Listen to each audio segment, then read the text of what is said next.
Hello everyone, आज हम पढ़ने वाले हैं लैंगिक जनन। इससे पहले वाली वीडियो में हमने अलैंगिक जनन पढ़ा था और उसके 6 प्रकार पढ़े थे, जिसमें हमने देखा कि वो विभाजित कर रहे हैं। 6 में से 5 प्रकार में हमने देखा कि वो अपने आप को विभाजित करके एक नए जीव में उत्पन्न कर रहे हैं।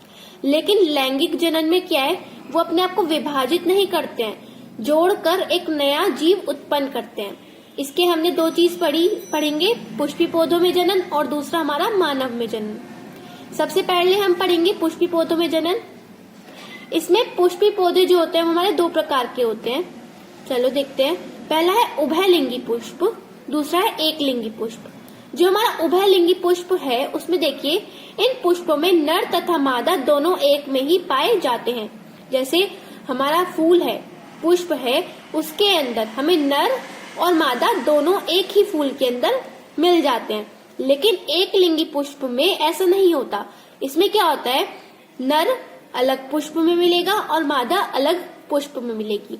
इनके उदाहरण है गुड़हल, चाइना रोज, या फिर आप इसको हिबिस्कस भी कह सकते हैं। दूसरा है हमारा सरसों, मस्टर्ड। इसमें उदाहरण है हमारा पपीता और तरबूज। आपके कोर्स में जो जनन है वो उभयलिंगी पुष्प में दिया हुआ है, गुड़हल के फूल में। चलो देखते हैं। जैसे कि हम सभी को पता है कि लैंगिक जनन में हमें नर तथा मादा दोनों की जरूरत होती है। तो इसमें देखो, नर भाग को क्या कहा गया है, पुंकेसर कहा गया है। पुष्पी पौधों में नर भाग को कहा गया है पुंकेसर और मादा भाग को कहा गया है स्त्रीकेसर। अब ये जो हमारा पुंकेसर है, नर भाग है, ये 2 भाग में विभाजित है। पहला परागकोश और दूसरा तंतु। परागकोश का क्या कार्य है, जो पराग होते हैं, बीज होते हैं, उनको इकट्ठा करके रखना। जो आपने गुड़हल के फूल में देखा होगा, येलो येलो जो आपको दिखता है, वो क्या हमारे पराग है। और उन पराग को एक जगह इकट्ठा करके रखना, वो हमारा कार्य होता है पराग कोश का। तंतु एक डंडी की तरह स्ट्रक्चर होता है। वो क्या करता है, इस पराग कोश को जो पुष्प है, पुष्प से जोड़े रखने का कार्य करता है तंतु। इसके बाद आता है हमारा मादा भाग। मादा भाग को हमने कहा है स्त्रीकेसर। इसके भी 3 भाग हैं। पहला वर्तिकाग्र, दूसरा वर्तिका और तीसरा है हमारा अंडाशय। अब हम देखते हैं जो पुष्प होते हैं उनमें जनन प्रक्रिया कैसे होती है। इस डायग्राम के सहारे देखिए, ये आपको क्या दिख रहा है, आपकी बुक्स में भी होगा। ये जो बीच वाला भाग है, ये वाला, इसको हम कहते हैं स्त्रीकेसर। इधर भी बना हुआ है ये, इसको हमने क्या कहा है, स्त्रीकेसर कहा है। और ये जो आपको ये वाला डंडी से जो आपको दिख रहा है, ये वाला भाग जो है, ये क्या है, हमारा पुंकेसर है, जिसके हमने 2 भाग बताए थे। पहला परागकोश, जो कि आपको ये स्ट्रक्चर दिख रहा है डॉट लाइक, ये हमारे क्या है, पराग है। इन पराग को अपने एक हिस्से में संभाल के रखना, इकट्ठा करके रखना, वो परागकोश का कार्य है।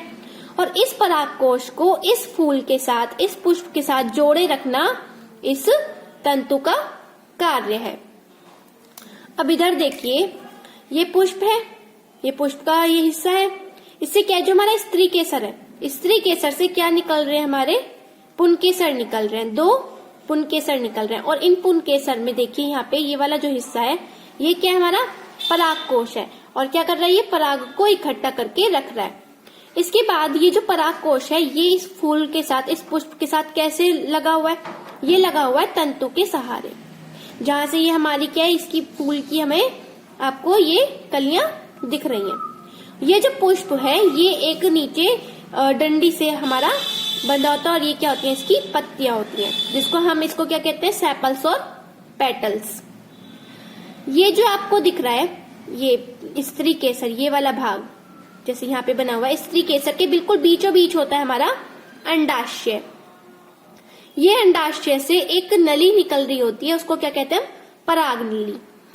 ये ऊपर जाके यहाँ पे ये पराग से जुड़ी हुई है, इसको हम क्या कहेंगे, स्त्रीकेसर। और पुंकेसर क्या है हमारा, ये जो यहाँ से निकल रहा है, ये वाला जो भाग आपका ये निकल रहा है ना, ये क्या है, हमारा पुंकेसर है।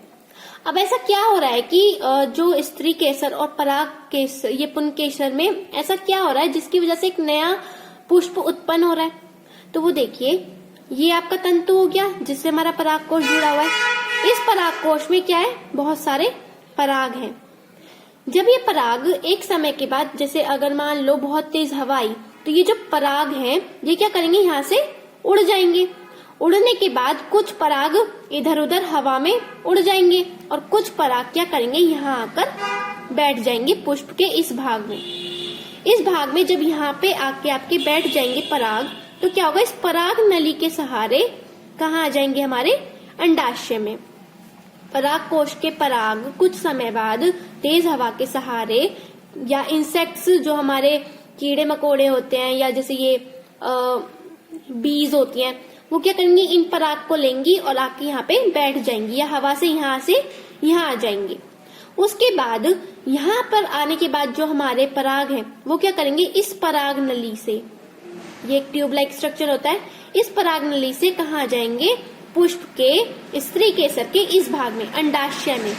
यहाँ क्या होता है, हमारा एक अंडा होता है, जब वो अंदर आ जाएगा तो ये जो पराग होगा और ये जो अंडा होगा ये मिलकर एक नया जो हमारा बीज होता है, जो अंडा होता है, वो उत्पन्न हो जाएगा। कहाँ पे, हमारा अंडाशय में। जब वो उत्पन्न हो जाएगा फिर वो वापस इस पराग नली से पुष्प के स्त्री केसर के इस भाग से बाहर क्या हुआ, यहाँ से पराग गया यहाँ तक, यहाँ से पराग नली के सहारे वो आ गया हमारे अंडाशय में, जहाँ पे एक हमारा अंडा रखा हुआ है। इस अंडे से क्या हुआ, वो जो पराग है और ये अंडा है वो क्या करेंगे, आपस में जनन करेंगे, मिल जाएंगे और मिलने के बाद एक नया जीव, नया बीज उत्पन्न कर लेंगे। वापस हमारा पुष्प जो है वो पुष्प के अंदर तो उत्पन्न नहीं होता है, तो क्या करेंगे, वो जो नया बीज उत्पन्न हुआ है अंडाशय के अंदर वो वापस इस पराग नली से बाहर आ जाएगा और कहीं किसी टहनी पे, किसी पत्ती पे जाके चिपक जाएगा। उसके बाद कुछ समय के बाद जब उसे पूरा तापमान मिलेगा, पूरे न्यूट्रिशन मिलेंगे, तो क्या करेंगे, वो एक नए पुष्प में, नए पुष्प की कली में उत्पन्न हो जाएंगे और कुछ समय बाद वो एक नए पुष्प के आकार में उत्पन्न हो जाएंगे। इसमें देख लीजिए, इसमें क्या क्या था, पराग था, पराग नली थी और अंडाशय था स्त्री केसर में। पुंकेसर में क्या था, परागकोश और तंतु, ये सभी हमारा क्या यहाँ पे जुड़ा हुआ है। ठीक है, जैसे इसमें देखिए परागकोश में परागकण, जिसको हमने बीज कहा है, उत्पन्न होते हैं। यह परागकण पौधों की नर जनन कोशिका होते हैं, ये नर की जनन कोशिका होती हैं। परागकण विभिन्न क्रियाकलापों जैसे कीटों द्वारा, हवा द्वारा, पानी द्वारा स्त्री केसर के वर्तिकाग्र तक पहुंच जाते हैं। ये वाला जो हिस्सा है इसको हमने क्या नाम दिया, वर्तिकाग्र, वर्तिकाग्र तक पहुंच जाएंगे। इसके बाद देखिए, इसके पश्चात परागकण में से एक नलिका विकसित होती है और बीजांड तक पहुंच जाती है। यहाँ से एक नली हुई, ये हमारा क्या था, ये हमारा वर्तिकाग्र था। वर्तिकाग्र से एक नली उत्पन्न हो रही है जिसको हमने क्या कह दिया, पराग नली, और जाके कहाँ पे जुड़ गई, ये अंडाशय से जुड़ गई।